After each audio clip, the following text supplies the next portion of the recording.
Hey guys, Zueljin here and welcome back to my kitchen. Today I've got a pretty short one for you. It's not going to be short for me, but it's going to be short for you watching it. It's how I prepare my baby back ribs. I've been in the mood for ribs for quite a while now, and I decided that I would cook some today and I would show you. So I had some extra time, so I figured why not film it. So first off, these ribs are not barbecue ribs. So if you're looking for a barbecue ribs video or recipe, this isn't it. This is how to oven bake ribs.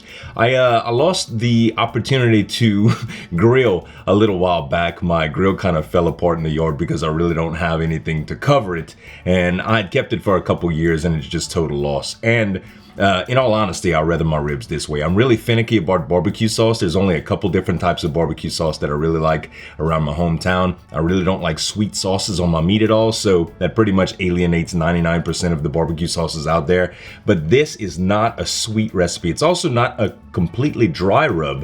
It actually makes the ribs quite messy, but with no barbecue sauce. So stay tuned and I'll show you how to do it. So you'll want to start out with some regular old pork ribs. Baby back ribs. You could use spare ribs as well, but spare ribs take longer in the oven. If you do like spare ribs better, then by all means use spare ribs. This is going to take about 2 to 2.5 hours in the oven. I would probably add an hour to an hour and a half extra for spare ribs if that's the kind of way you want to do it. So the first thing we have to do is we have to season it. And what you're going to notice really quickly is that I'm using a casserole dish. Now, this casserole dish, there's going to be a little problem with this.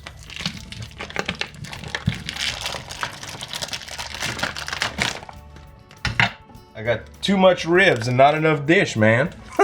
So, what are you supposed to do? Well, I'm going to cut these in half. I know, that's a cardinal sin, right? Don't worry. It still tastes the same even though you cut it in half. It's not like it's a roast. So let me find the middle of this bad boy. Probably around right here. And we're just going to cut right through it. I use a small knife because it's easier to navigate where I'm trying to go between the ribs. And it's really easy to cut through them. Just you got to take your time and go through them and it'll go right through. There you go. Now you got 2 half rib racks that fit perfectly in the casserole dish. Now, you can use any other kind of dish that you want with this. It has to be either a pot or a dish that you can cover. So we're not going to start off immediately by covering them. We're going to actually cook them for about 90 minutes without a cover, and then to prevent them from drying out, then we're going to cover them with aluminum foil or a pot lid if you're using a pot, and we're going to finish them off this way. But let's season them first.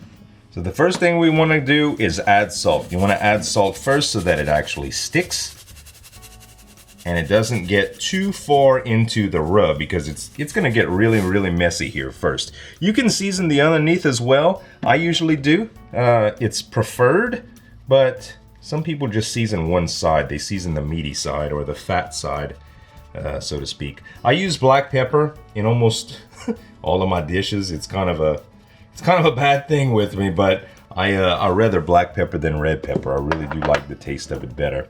I do paprika as well.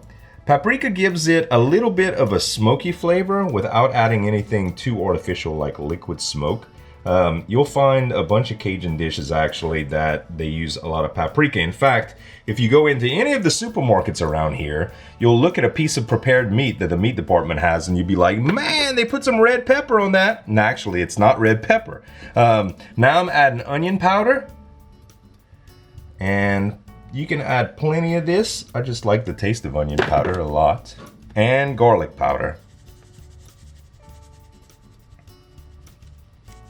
And your ribs should be pretty much covered in seasoning like that. Now what you're gonna wanna do, I typically take a little bit of Worcestershire. My dog has a problem with tip-tapping. When I'm trying to make a video, he wants to tip-tap. I just add a little bit of Worcestershire. And this is the secret ingredient, you guys, this right here. Grey Poupon, Dijon mustard. It doesn't have to be Dijon. It can be Creole mustard. It can even be regular old yellow mustard. But trust me when I'm saying that if you want to do this right, Dijon mustard is the way to go, or Creole mustard. Yellow mustard, it just doesn't have the same flavor, like not even close. All right, and you just want to put a little bit, and you want to take your seasoning mixture and your mustard, and you want to coat it to where it looks like there's a paste on the outside. If you don't have enough mustard, you should add more. I know, but Z, I don't even like mustard. Listen, I didn't like mustard for a long time either, and I still won't really put this on my sandwich. So there you go, I did the underside as well, and like I said, it should come out like a creamy paste on top. It's not gonna be real pretty, guys, trust me, but it's going to be delicious. Just clean up the edges of your pan. Now, all this stuff that goes to the bottom, you can actually just use a brush and baste it. In fact, if you'd really like to, you don't even have to use your hands to baste the meat. You can use a brush, but I like to kind of make sure I use my hands to get the paste all over the meat. And that's the rub that you want, you guys. You're gonna put this in the oven at 300 degrees Fahrenheit for probably around, I don't know, probably around an hour, and then you can check it to see how brown they are, but probably 90 minutes. Between an hour and 90 minutes. I cook them with a convection oven. It really all depends on your oven.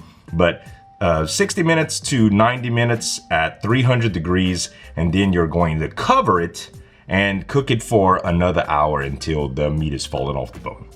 All right, guys, I've been having it going for around an hour now. And it looks like, yeah, they're cooking up really nicely. So I have a little bit of juice at the bottom, but nothing real major. What I'm probably gonna wanna do is cover it now. Now, again, I use a convection oven, so it's going to be a lot different, but look at these things, man. It smells so amazing in here right now.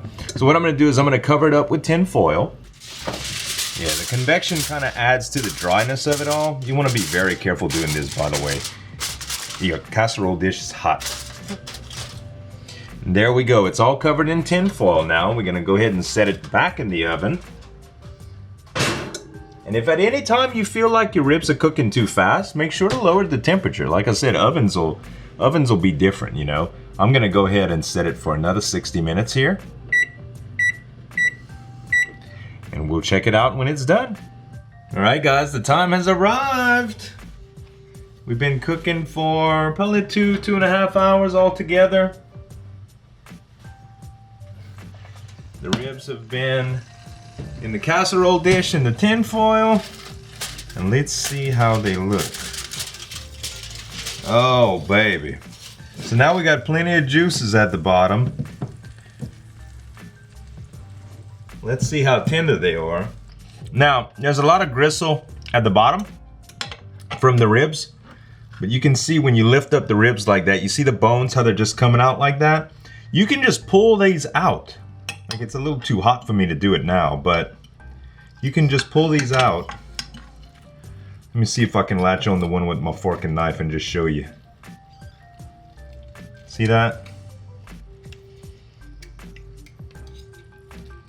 That just comes right out like that. Oh man, it's so tender. This is where it's at, you guys. So if you do anything, like if you want sides with this, I would recommend maybe some cubed potatoes. Like you bake some cubed potatoes, you can use this as like a drizzle on top of them to give them a little bit of extra flavor. Or you can also use this to cook like collard greens or turnip greens or any kind of greens that you want, really. Using an oil like this is much better. So just to show you a little bit closer here, look at how the meat comes off just with a fork like that. See that? Very tender and juicy. Just like that.